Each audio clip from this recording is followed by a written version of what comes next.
शिव पुराण श्री रुद्र संहिता द्वितीय खंड 24वां अध्याय। शिव की आज्ञा से सती द्वारा श्री राम की परीक्षा। नारद जी बोले, हे ब्राह्मण, हे महाभाग, हे दयानिधि, आपने मुझे भगवान शंकर तथा देवी सती के मंगलकारी चरित्र के बारे में बताया।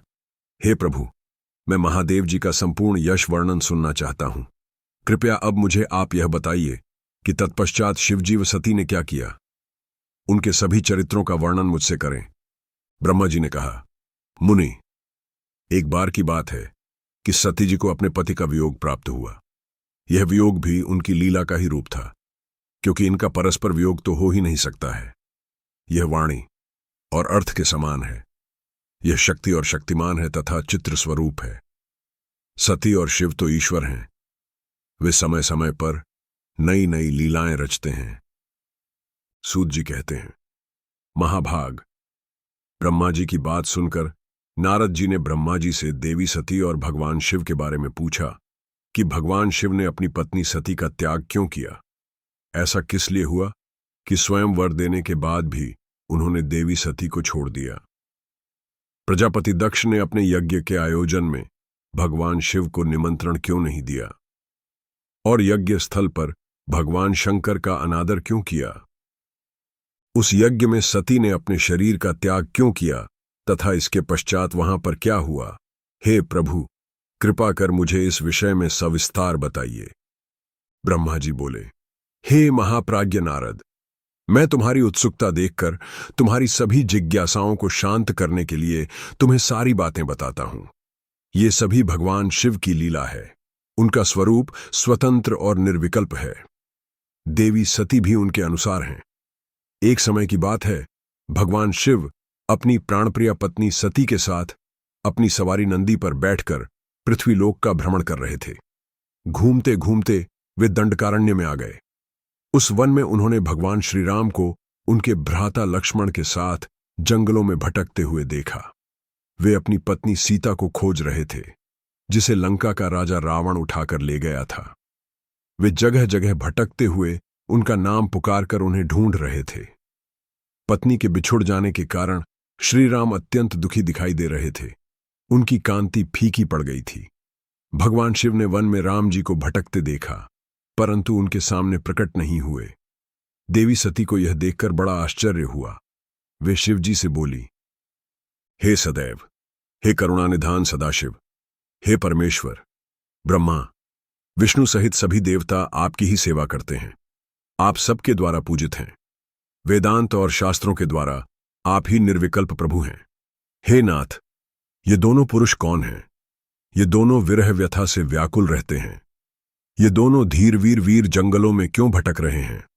भगवान इनमें ज्येष्ठ पुरुष को आंखी कांति नील कमल के समान श्याम है। आप इसे देखकर इतना आनंद विभोर क्यों हो रहे हैं? आपने प्रसन्नता पूर्वक उन्हें प्रणाम क्यों किया? स्वामी कभी भवक को प्रणाम नहीं करता। हे कल्याणकारी शिव, आप मेरे संशय को दूर कीजिए और मुझे इस विषय में बताइए। ब्रह्मा जी बोले, नारद, कल्याणमयी आदिशक्ति देवी सती ने जब भगवान शिव से इस प्रकार प्रश्न पूछे और आश्चर्य किए, तो देवों के देव महादेव भगवान हंसकर बोले, देवी, यह श्री राम तो पूर्ण पुरुषोत्तम है। मैंने उन्हें दिए गए वरदान स्वरूप ही उन्हें नमस्कार किया था। वे किसी भाई श्रीमान वीरों द्वारा सम्मानित हैं। इनके शुभ नाम श्री राम और लक्ष्मण हैं। ये सूर्यवंशी राजा दशरथ के पुत्र हैं।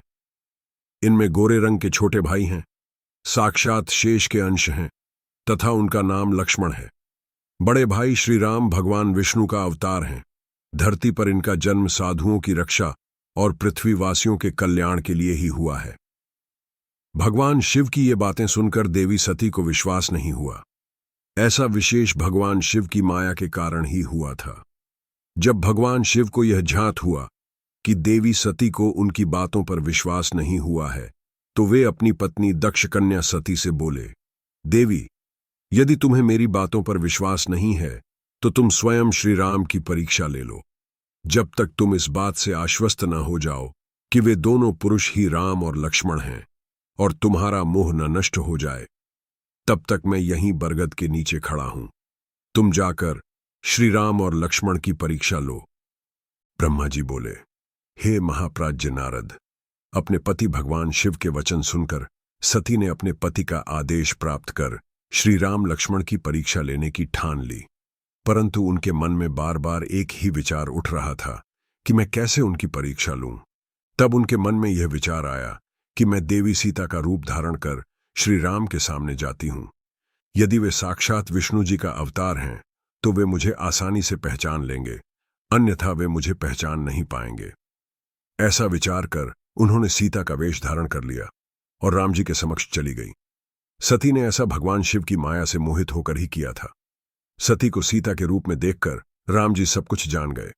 वे हंसते हुए देवी सती को प्रणाम करके बोले, हे देवी सती, आपको मैं नमस्कार करता हूं। हे देवी, आप तो यहां हैं, परंतु त्रिलोकनाथ भगवान शिव कहां भी दिखाई नहीं दे रहे हैं। बताइए देवी, आप इस निर्जन वन में अकेली क्या कर रही हैं? और आपने अपने परम सुंदर और कल्याणकारी रूप को त्याग कर यह नया रूप क्यों धारण किया है? श्री रामचंद्र जी की बातें सुनकर देवी सती आश्चर्यचकित हो गईं। तब वे शिव जी की बातों का स्मरण कर तथा सच्चाई की जानकारी बहुत शर्मिंदा हुईं और मन ही मन अपने पति भगवान शंकर के चरणों का स्मरण करके बोलीं, हम अपने पति करुणा निधान भगवान शिव तथा अन्य पावनों के साथ पृथ्वी का भ्रमण करते हुए इस वन में आ गए हैं। यहां आपका लक्ष्मण जी के साथ सीता की खोज में भटकते देखकर भगवान शिव ने आपको प्रणाम किया और वहीं बरगद के पीछे खड़े हो गए। आपको वहां देख भगवान शिव आनंदित होकर आपकी महिमा का गान करने लगे। वे आपके दर्शनों से आनंद विभोर हो गए। मेरे द्वारा इस विषय में पूछने पर जब उन्होंने मुझे बताया कि आप श्री विष्णु का अवतार हैं, तो मुझे इस पर विश्वास ही नहीं हुआ और मैं स्वयं आपकी परीक्षा लेने यहां आ गई। आपके द्वारा मुझे पहचान लेने से मेरा सारा भ्रम दूर हो गया है। हे श्री हरि, अब मुझे आप यह बताइए कि आप भगवान शिव के भी वंदनीय कैसे हो गए?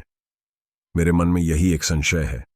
कृपया आप मुझे इस विषय में बताकर मेरे संशय को दूर कर मुझे शांति प्रदान करें। देवी सती के ऐसे वचन सुनकर श्री राम प्रसन्न होते हुए तथा अपने मन में शिव जी का स्मरण करते हुए प्रेम विभोर हो उठे। वे प्रभु शिव के चरणों का चिंतन करते हुए मन में उनकी महिमा का वर्णन करने लगे। अध्याय समाप्त। धन्यवाद। हमें उम्मीद है कि आपको यह एपिसोड पसंद आया होगा। अगर हाँ, तो कृपया हमारे पॉडकास्ट को सब्सक्राइब करें ताकि आप भविष्य के एपिसोड मिस न करें। अपने दोस्तों और परिवार के साथ इसे ज़रूर शेयर करें और हमें रेटिंग देना ना भूलें, क्योंकि आपका समर्थन हमें और बेहतर कंटेंट बनाने के लिए प्रेरित करता है। अगले एपिसोड में फिर मिलेंगे।